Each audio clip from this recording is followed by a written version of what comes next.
What is up, guys? I know it has been a while, but I am finally back, and today I'm going to be showing you how to do this. So yeah, the only things you're going to need for this tutorial are After Effects and your footage, so let's just go ahead and jump right into it.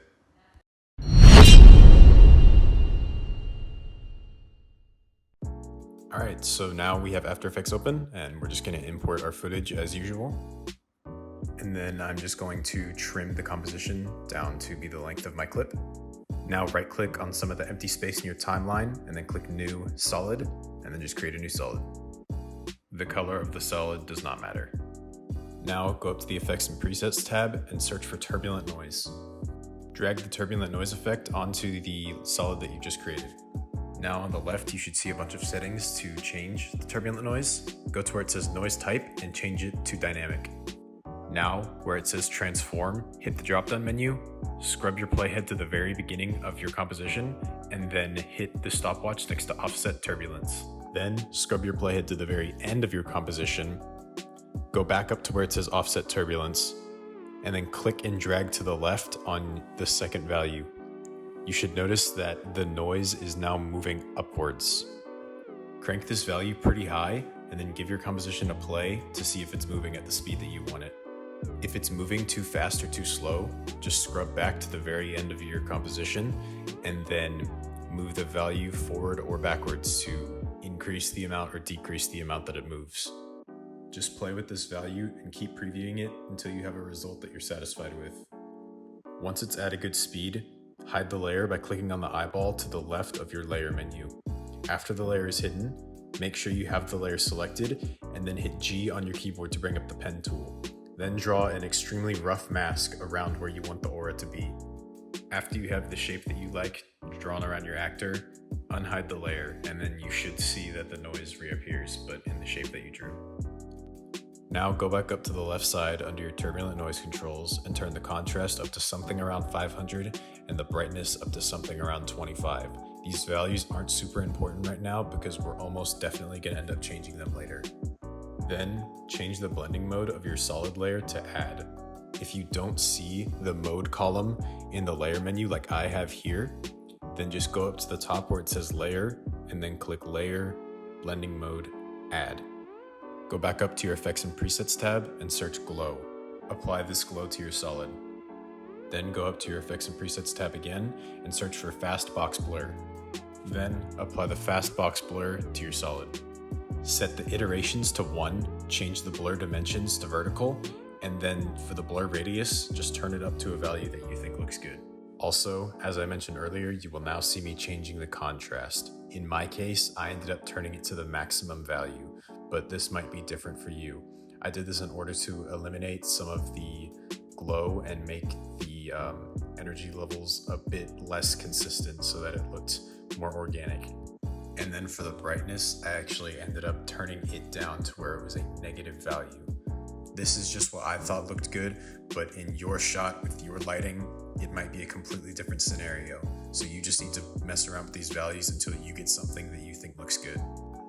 At this point, you should kind of see the effects beginning to develop. However, I am now noticing that my mask is way too big, so you'll notice me making some tweaks to make my mask a lot smaller. Also, if your mask has really hard edges like mine does, I would recommend turning down the mask expansion slightly and then turning up the feathering just a little bit. You'll see me doing that here. If you want to quickly access all of the masks that are applied to a given layer, select the layer and then hit M on your keyboard. After your aura is the shape and consistency that you desire, go back to your Effects and Presets tab and search for Tritone. Apply this tritone to your solid. Then, where it says Midtones, select that and then pick any color you want. This will literally just change the color of your aura. You can skip this step if you would rather your aura just be white though. Now what we are going to do is we are going to animate the aura so that when our actor kind of does the flexing motion, the aura kind of rises out of the ground to create that energy effect. So start by trimming your solid to begin where you want your aura to begin. You can do so by scrubbing to the desired point and then hitting Alt left bracket on your keyboard. After you've trimmed it, click on your solid layer, hit M on your keyboard to automatically pull up the mask settings. If the drop-down menu isn't already open, then open up the drop-down menu, then scrub your playhead to the very beginning of where your solid begins, and finally click the stopwatch next to mask path. With your playhead still where you want your aura to start forming, select all of the top points of your mask and drag them down towards your feet. Then skip forward about 5 frames and drag all those top points back up towards your head. Now when you look at your clip, it should look like the aura emerges out of the ground rather than just spontaneously appearing. After your aura is perfectly suited to your liking, we're going to add a little bit of displacement so that the subject behind the aura kind of gets some warping energy type effects. So go up to your Effects and Presets tab and search for a displacement map. Then drag the displacement map onto your footage, not onto your aura solid.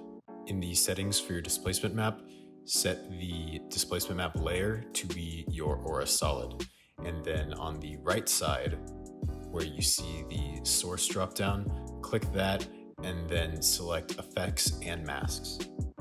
Now when you play your footage, you should notice that the subject behind your aura is kind of getting warped as a result of the energy. If you want to, you can change the vertical displacement to be a different value. Increasing it will make it to where there is more warping, and obviously decreasing it will make it to where there's less. Again, it's up to you. I set mine to 7.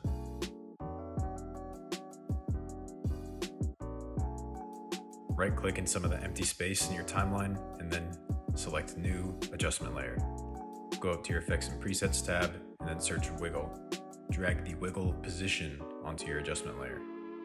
Then in your Effects and Presets tab, search for Transform. Then drop the transform onto your adjustment layer. And then turn the scale up to like 105, maybe 110. If you play the footage back now, you should see that there is some wobble in the camera, except obviously this is not the violent camera shake that we're looking for. Set the wiggle speed per second to 0, and then scrub your playhead to the point in which you want the camera shake to start. Then, after your playhead is in that spot, hit the stopwatch next to wiggle speed per second, skip forward somewhere between 5 and 10 frames, and then set that value to something that you think looks good.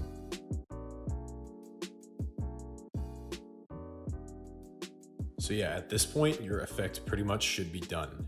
You can obviously add things to it. Like you see in the finished product, I added some ground cracking beneath my feet, but that is a whole different process, so I am not going to be showing you how to do that in this tutorial. But if you have the know-how to do other things, you can absolutely do some other stuff with this effect. And you also, actually, I encourage you to sometimes deviate from what I'm telling you in order to give yourself a unique look that you prefer to mine.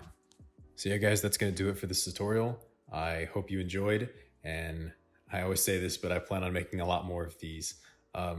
Yes, I did go without uploading for like 4 months, and I'm sorry about that, but let's just be glad that I'm back now and that I can start making some more videos for you guys. All right, I'll see you in the next one.